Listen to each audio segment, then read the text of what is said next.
Welcome to the Dear Millennials podcast, where we believe everyone has a story. We invite you and our guests to empower others through authentically sharing your greatest moments and most challenging experiences. No topic is off limits as we discuss everything from entrepreneurship, mental health, relationships, supporting local, current events, business tips, moving your body, and more. We are so glad that you're here. Welcome to Dear Millennials. Hi guys, my name is Tina Hong. I'm Anna Ostrowski, and we're here with Emily Ackerman today. So, I like that. People need to go watch the video now to see like your hand signs. That was great. Yeah. So Emily graduated with a degree in art history and computer science. She held a few marketing and business manager positions before becoming a business development executive at Carr, Riggs & Ingram, also known as CRI. She said it's a mouthful to say that whole thing, and I agree with that. So we're going to stick with CRI. Not only does Emily have a full-time job doing that, but she also founded DFW Women's Manufacturing Network, also called WMN, lots of acronyms, but it's good. She did that about a year ago, and that is a nonprofit aiming to support women working in manufacturing. So she has a family here in Dallas. Her family's here in Dallas. She lives in Dallas, and we are going to be talking all about business development and women empowerment today. So let's do it. Yes, I'm all in. What did I miss? What did I miss in that intro? Anything else that you want to include, or anything that's like, this is Emily, I want to be known for this? Is there anything that I missed? I'm a 4'11" redheaded loudmouth, like I feel like I'm pretty memorable. So you meet me. I don't know. I tried leaving a impression. I'm a 4'11" redhead loudmouth. I'm pretty memorable. That is amazing. Very. People think I'm yelling. It's how and I just talk loud. Well, I feel like I'm shouting all the time too. Whenever Tina and I are doing these together, I feel like I always have to turn my volume way down and hers way up. So she's laughing right now. Yes. Okay. So Emily, we're just going to get into it right away, if that's okay, and talk about some of the things that you had just mentioned before we hit the record button. So being in manufacturing and the accounting world, and Tina in the finance world, we're dealing with a lot of, as you said, old white males. So many, and there's nothing wrong with them. And again, right. From my own experience, I think we put ourselves in these boxes where we're expected to be a certain way. But at the same time, we as women have to walk on eggshells all the time. Like, you can see what I'm wearing. Like, for most people, this would be considered, I was like, you look fabulous. Thank you. But like, what you're wearing is too revealing, or it's too covered. You're too fat, you're too thin, or you're too loud, you're too quiet. What I've just come to realize in anything that I've done work-wise is you can't please everyone, and you got to just be you, whether people like that or not. Now, that doesn't mean being an HR violation. What that means is just being authentic and smart. I think a lot of men, while they're intimidated by smartness, I think it's almost a good thing. Like when you're talking to these older guys, like in what I do, we do a lot of M&A. And so while I'm not an actual CPA, through shadowing a lot of my partners and looking at enough of these documents and learning how to read a balance sheet, my best advice is fake it till you make it. No one likes a wet blanket. Smile, don't look nervous. The other one is do your research, whether that is Cliff Note level, which is how I am when it comes to accounting. I can kind of connect the dots, but to talk to these older people, these business owners that have been working 30, 40 years, these big shot investors, you need to at least have done your research, whether that is as minimal of knowing about their business, or that could be a full-blown stalking, oh, I see you went to Georgetown, I went to American. But you need to, one thing that I have always done in my world is I might seem like this super confident, outgoing person, but I had to really work on that because I look at it like I want to meet strangers that I haven't met, but no one wants to meet someone who's all nervous and clammy or intimidated. My mom used to always literally say, fake it till you make it. Burden me and your shrink with your problems, but do not impose that on new people you're meeting.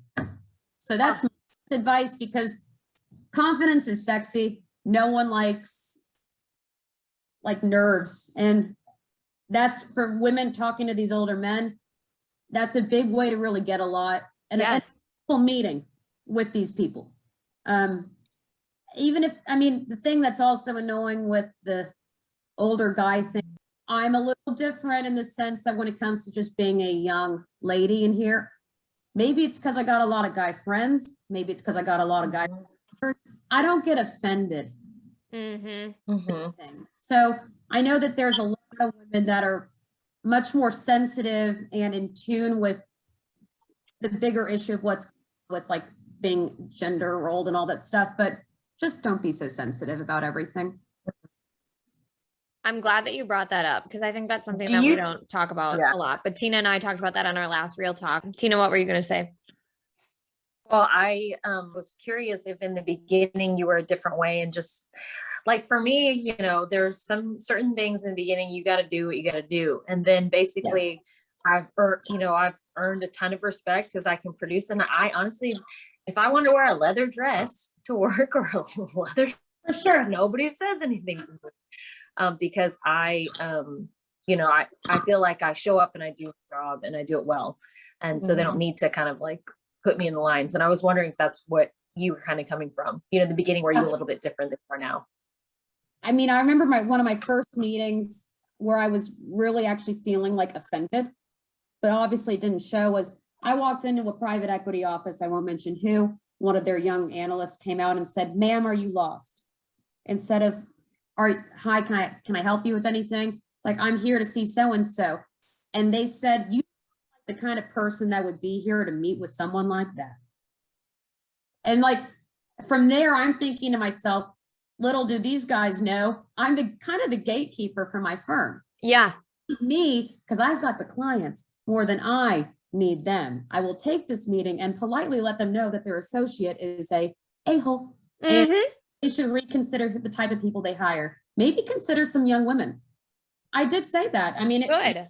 With honey than with vinegar, but it's very much, I go into these meetings with these men because of instances that happen to me. We as women, we all have one of them, at least. Oh yeah.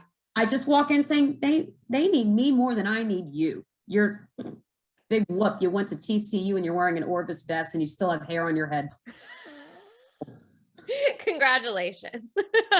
So Emily, tell us about why you started DFW Women's Manufacturing Network. So the idea kind of formed, pivot to my last job before CRI. Yeah. They had a lot of clients in manufacturing. CRI in the Dallas office where I work and do business development for, we work very heavily in manufacturing. But there's a lot of organizations out there like Women in Technology, Women in Construction. There is a nationwide organization for women in manufacturing, but at the time last year, there was nothing relevant going on in Dallas. So COVID hit, I'm thinking to myself, how can I still meet some awesome women also in the manufacturing space, or just kind of a provider that caters to women in the industry? So I grabbed a bunch of people I know and I said, "You want to come on board?" Long story short, here we are today. I like having what I call light bulb moments where it seems like a genius idea, but it's just something that no one else had been doing. And so try to capitalize on that, because there's other organizations in town, but no offense, it's like 90% men when it comes to the manufacturing side of things. Right. So, yeah, I mean, it was just an idea. Literally November 2019, there's a guy, he's on the founder board with me, but his name's Kevin Pepper. He, a man, threw an event for women in manufacturing. Yes, sir. I love men like that. Same. And I reached out, like when we're all sheltering in place, being like, I need to still get creative. Kevin, you had a happy hour in November. This is the only event that caters to women in manufacturing. Let's do something about this. And here we are today. So I love that. One of the men that we had on this podcast, he talked a lot about not necessarily starting businesses or ideas or these light bulb moments, not always just from passion, but also where there's just a need for it, right? Like Yeah. there's just this empty open space where it's like, hey, why are we not doing anything about it? And then grabbing hold of that opportunity and doing something with it.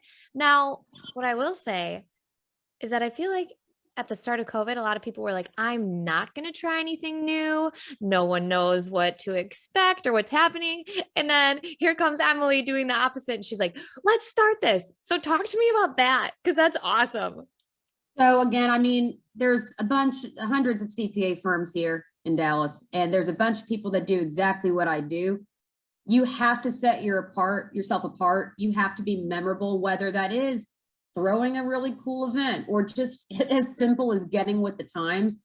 If you don't get behind it, you're going to drown. So as much as I hate Zoom meetings, especially when you had the Zoom fatigue that was really real, like early on in COVID, like as much as I hated it and I went like, with all of those, you got to do it. You have to also turn lemons into lemonade, which is my approach to everything. And so while it is not the same as clinking glasses in person, I'm thinking like, well, in a normal day, I'd have to drive to Fort Worth and then I'd have to be in Frisco. Like from a time saving standpoint, I got to get behind this. Yes. Also eliminates that whole like, excuse me, I need to use the restroom. I'll be right back. And then you never come back to that awkward person that you're in front of. So, now you know my yes. Get out of a situation. It's like, I need to use the bathroom. Be right back. And you okay, noted. Going. But no, I mean, you have to get creative. You have to set yourself apart. And one thing that I do think I've started to see more people utilizing this tool, but I'm a big gifter, and I don't know if y'all are all into like the love languages. Yeah, that's mine and Tina's jam. I love that stuff. And so I love making people happy, whether it's literally, I love gifts. I think of people when I see an item that makes me think of them, I get it. And so one thing I would normally do in a non-COVID world is I would give someone like a bottle of alcohol or like something, but there's a platform now, it's more popular, called Drizzly, where I would just spontaneously surprise people with bottles of alcohol. Like I would meet them or have a really good referral come from them and find out what kind of alcohol they liked and have it just be sent to their office or their house directly. Oh, girl, I'm so glad we're friends now. Yes, but I mean, you have to get creative when it comes to my role. Again, yeah, that's awesome. People don't wake up feeling like switching CPA firms. People also don't wake up and say, you know, I feel like someone managing my wealth today. It just doesn't happen. Right. So how can you set yourself apart? And I don't know. You have to get creative, especially with and business as usual now. So I used to, when I was in a sales role, I mean, I still do it now, but on Sundays I would go to Panera, I would get a tea, and I would just have creative time. Like that's it. I would block that creative time out to just like brain dump onto my paper, all these different ideas. Cause with all the notifications nowadays, it's like, it sometimes can be difficult. So I talked to a lot of students about that. So talk to me about like how you do that. Like when you get your light bulb moments, like, do you have any strategies that come along with it? Or are you like the kind of person that like goes to bed with a pen and paper by your nightstand and like wakes up in the middle of the night and is like, oh, that's so good. Like, what is your strategy? Mine is very much I have a rule of thumb when it comes to marketing and events and just all that together. I would never market an event I would never attend myself. Mm-hmm. That might not be the best approach to some, because there are those more serious white glove type of events that clients and managing partners and stuff want to have. But for me, like when it comes to even just like a casual networking event, everyone does the golf tournaments. Yes. I'm very much I try setting myself apart from the usual. Again, it's like, what's my strategy? I do stuff I like. So I might be dressed all girly and stuff, but I like cigars. I like boats. I like pig roasts. I like tennis. It's just stuff that, while it sounds normal, it's just not. I love bourbon. You can see behind me, but I mean, it's just like when it comes to like a networking event, like my idea would be like, let's do a massive pig roast at a bar that has some live music and free beer for everyone and anyone casual wearing jeans. None of that crappy like what I'm wearing right now with the stiffness. But I rule of thumb, a lot of my light bulb moments happen though when I'm in the shower, which is most unfortunate because I don't have a pen and paper. Yes. No, it's in the shower. They have something like that. Yeah, everyone has like every woman and man ever should have at least an hour or a period of time where it's dedicated to them, whether that is cooking, whether that's when they work out, whether that's they're getting ready. Mine happens to be I take advantage of just the quiet when I'm in the shower. And then these moments are like, why don't I have a pen and paper? And I'm like writing it on the glass. So because you're a gift person now, when I see, because I'm pretty sure they do sell like notepads for in the shower. Like I swear they is do. like I've bought it before. Yeah. Really? I will get you one, Emily. You I need that. I will get you one. The way the way I receive love is, oh, there is nothing better than acts of service. There is nothing better. Me That's too. mine. I want my man to do the laundry for me without me telling him to do it. And he just does it out of the kindness of his heart. I made you coffee. I thought of you. Wow. Wet. Literally. Cannot even imagine that ever happening. Just, I expect the worst of Take note, gentlemen. It's a lot of females. She's just that's so true. Well, Yes. I was just gonna add on your point earlier, Emily. I know you said there's 100 of CPA firms, but I really think that you are the differentiator between CRI and all the other firms. And so I think you have this magical way of making people feel seen, heard, and understood. And and you have this keen memory of like having to connect. So tell us, like, how do you do that? I mean, obviously you said the gift giving and you're thoughtful in that area, but like, how do you do the Emily? Does that make sense? Yes. And it's funny because people literally say like, I'm a business matchmaker, but in like my own free time, I love setting people up as well. Like I've set up 8 marriages. I'm 31. Yeah. What's really, Whoa. yeah, I'm really good. So what I'm really good at, and it takes a really special skill to realize the human connection match. The hardest part about matchmaking from like an actual like love scenario, physical attraction. I know deep down if someone has a real, jokingly, it sounds hippy dippy, but like a soul connection where you got a lot in, and that's really easy to connect the dots for me, especially if you have that end goal in mind of who are good resources for you, who's your ideal client. Because let's face it, when I talk to a lot of these investment bankers, these private equity, these wealth advisors, these attorneys, it's a lot of people sound the exact same. So when I meet them, no offense, I know what wealth managers do. I know what attorneys do. I know what investment bankers do, private equity, other CPAs. I know it all. But the thing I'm always asking is, there's a bunch of yous in town. Why would I call you? What makes you special? Give me the juice of what makes y'all literally different in your space. And what do you like to do when you're not working? Because I could care less about the plan you're going to put someone on. I'm going to remember when I'm in my 80s, how you made me laugh and how you made me feel, and some funny stuff that we did along the way. And when I'm with my people, I don't talk business unless someone really does. It's very much a don't ask, don't tell.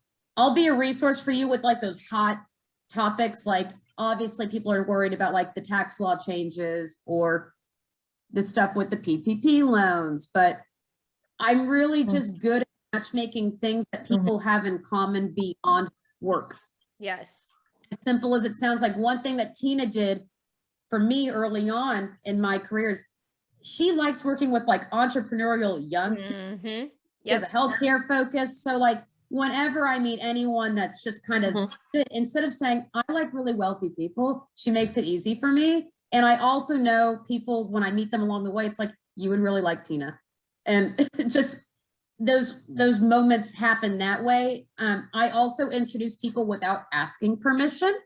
I also try to do that frequently, because if I can't bring you an actual genuine lead, I will bring you people you need to meet. And I don't know if this is TMI for the actual podcast, but It should be a tagline like, I'm gonna get you laid or paid, satisfaction indeed.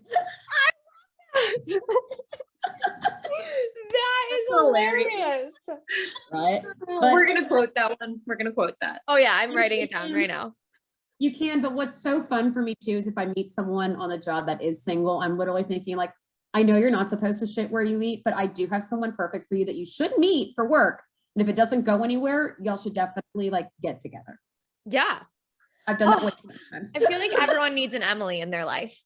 I love setting people up. Nothing makes me happier than knowing that people are intimate. You're so cute. I freaking love that. Can you get laid and paid? Yeah. Yes, I've done Not that. or, but and. That's prostitution, but I had many a COVID hookup because I said, you work in construction, so do you, and you're new to Dallas. Y'all should connect. Do you ever have any negative backlash, Emily, when you introduce without permission? I don't care what they say. Okay. Whoa, let's talk about that more. I don't care. Like it kind of happened to me on Friday. There's this really awesome female attorney, and she did a lot of banks. Without even thinking, just said to one of the VPs of a bank, I feel like they need to meet if they don't know each other.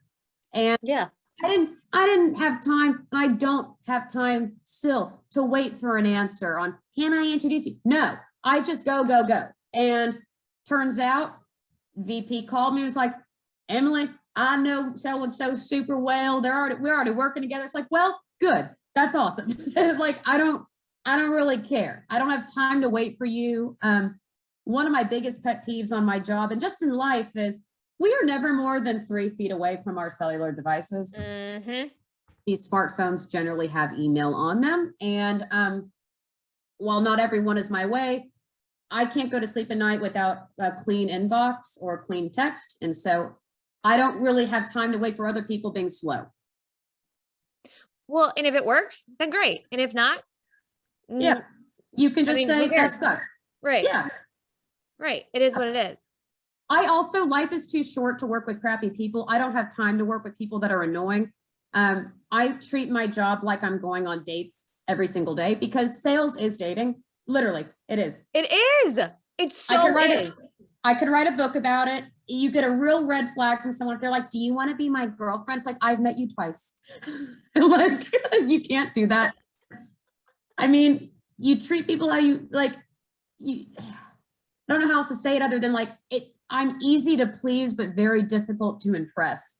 And I have to meet a lot of people all day, every day. So I hate saying this, but like, if you've made it, like, I want to talk to you way more. I need to keep in touch with you at least once a month.